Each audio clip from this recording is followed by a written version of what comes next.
Mukhang hindi pa natatapos ang kwento ni na Pinoy Big Brother Gen 11 Edition Grand Winner Fiang Smith at ex-housemate JM Ibarra. Sa isang interview, diretsang inamin JM na gusto niyang palalimin pa ang relasyon nila ni Fiang matapos ang kanilang PBB journey.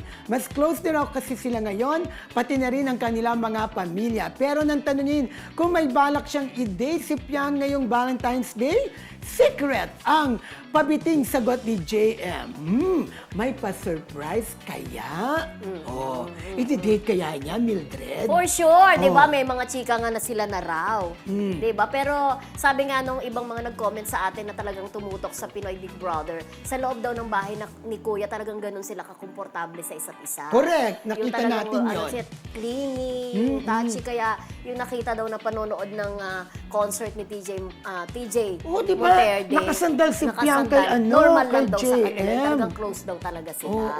At hindi naman parang hindi naman malayong mangyari na ma-develop sila kasi marami tayong alam na journey ng mga love teams dito sa Pilipinas ang pumunta rin talaga sa relasyon. Katulad na lamang Lalayo Ka Pa, sabay nangarap. Si Kim Arald, si Kim at saka si Gerald Anderson, parehong pumasok. Parang ganyan nga nakikita ko yung tinatahak Parang nila. may pattern, no? Oo. Parehong pumasok sa bahay ni Kuya, parehong ang kanilang dreams ay sabay nilang aabutin. So, parang nakikita natin. Huwag naman sana pagdating ng time na parang si Kim at saka si Gerald na pagdating ng time na pareho na silang successful, ay ano na. Ay, wag naman doon. Wag sanang pumunta doon.